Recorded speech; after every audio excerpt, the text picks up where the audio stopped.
विशिष्ट महर्षि और प्रभु रामचंद्र जी का ज्ञानमयी संवाद सुनते हैं द आर्ट ऑफ लिविंग के फैकल्टी स्वामी वैशंपायन जी की वाणी से। अगर आपने अभी तक इस चैनल को सब्सक्राइब नहीं किया है तो इसे जरूर सब्सक्राइब करें और सब्सक्राइब करने के बाद बेल आइकन को भी जरूर दबाएं। जय गुरुदेव।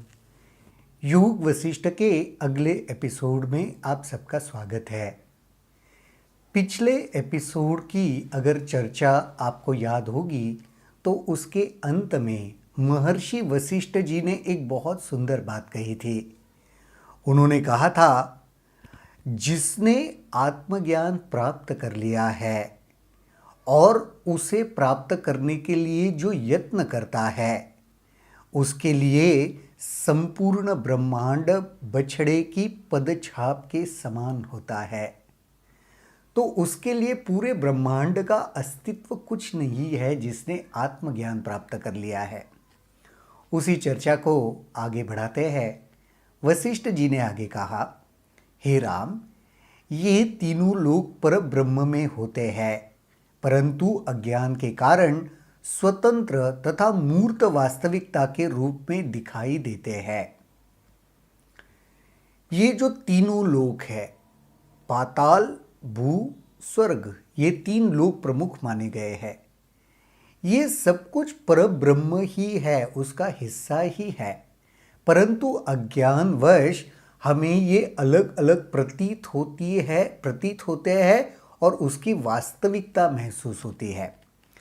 ज्ञान के उदय होने पर यह सब भ्रामक धारणाएं नष्ट हो जाती है।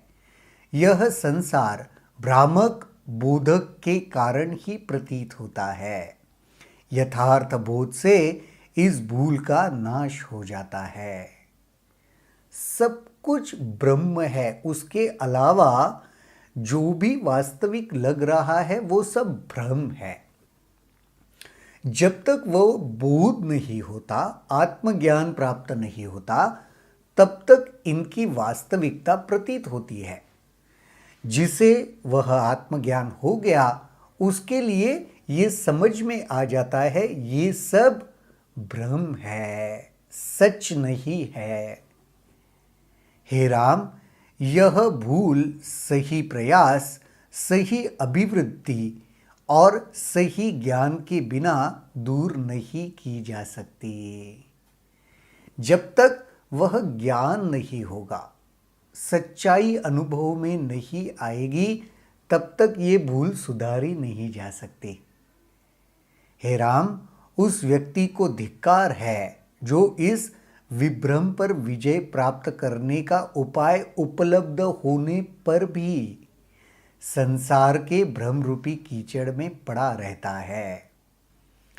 ऐसे व्यक्ति को सही में धिक्कार करना चाहिए, जिसको पता है ये जो भ्रम है इससे हम ऊपर उठ सकते हैं, ये पता है, लेकिन फिर भी साधन पता है, ज्ञान है, ये पता है, फिर भी उसके लिए प्रयास नहीं करता और संसार रूपी कीचड़ में पड़ा रहता है।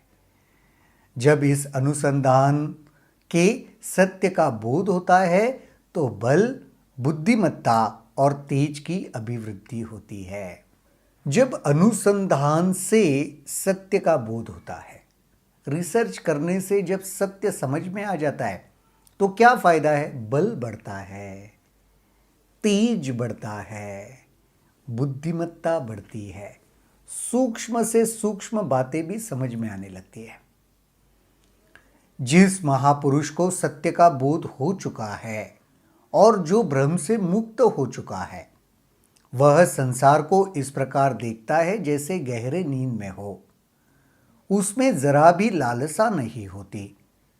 जो पदार्थ या अनुभव बिना चाहे ही उसे सहज रूप में प्राप्त होता है, उन्हें वह आंतरिक बुद्धि से नहीं देखता, क्योंकि उसका हृदय भी अपने में समाहित हो चुका है। उसमें भविष्य संबंधी आशाएं नहीं होती और वो भूत का स्मरण भी नहीं करता। परम पूज्य श्री श्री रविशंकर जी भी यही कहते हैं। वास्तविकता जीवन में सत्य क्या है पता है? भूतकाल में उलझना नहीं, भविष्य की चिंता करना भी नहीं, बल्कि वर्तमान में रहना, ये सत्य है, ये ज्ञान है। महर्षि वशिष्ठ जी भी कुछ ऐसा ही बता रहे हैं। आत्मज्ञानी व्यक्ति, ज्ञानी व्यक्ति भूतकाल को सोचकर परेशान नहीं होता रहता, या भविष्य काल की आशाओं की चिंता भी नहीं करता रहता। अपेक्षा, भविष्य में ये होना चाहिए, वो भी चिंता नहीं है उसको। और वर्तमान में भी नहीं गिरता वर्तमान में वो रहता है और वर्तमान को के साथ रहता है, ये कह सकते हैं। परंतु फिर भी सब कार्य करता है।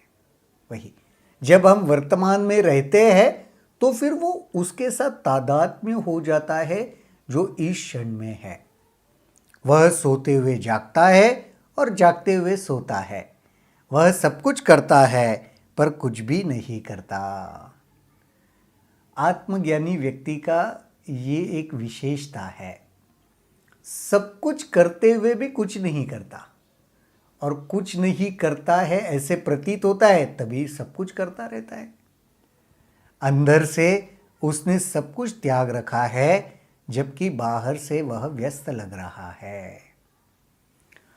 आपके हाथ या आपका शरीर किसी चीज़ों में व्यस्त है, उसका मतलब ये नहीं कि आप भी व्यस्त हो। भले भीतर से उसने सब त्याग दिया है, बाहरी स्तर पे आपको लग रहा है कि व्यस्तता है। वह सदा समस्थिति में रहता है, उसके कार्य उसकी इच्छा से परिचालित नहीं होते। इच्छाओं की वजह से कार्य नहीं करता। इच्छाएं उसके कार्य को वो दिशा नहीं दे सकती। जो आवश्यक है वो करेगा, लेकिन मन में इच्छा उठी रही है, उसको पूर्ण करने के लिए कार्य करो, ऐसे नहीं होता आत्मज्ञानी का। संत या महापुरुष का लगाव न किसी वस्तु से होता है न किसी प्राणी से। इसलिए भक्त को उसका व्यवहार भक्तिमय लगता है और कठोर व्यक्ति को कठोर। संत ऐसे ही होते हैं। ऐसे नहीं है कि वो किसी में उनका मन लग जाता है, किसी वस्तु में, प्राणी में, वो स्वभावता होते हैं। लेकिन उनसे जो जुड़े होते हैं उनका खुद का जैसे स्वभाव होता है ना, वैसे प्रतीत होता है उनको। कोई भक्त को लगता है अरे वो तो करुणा सागर है, भक्तिमय है, लेकिन कोई कठोर व्यक्ति को लगता है ये तो बड़े कठोर है। तो मुझे ऐसे लगता है यहाँ पे वशिष्ठ जी कहना चाहते हैं कि आत्मज्ञानी व्यक्ति एक आईने की तरह है।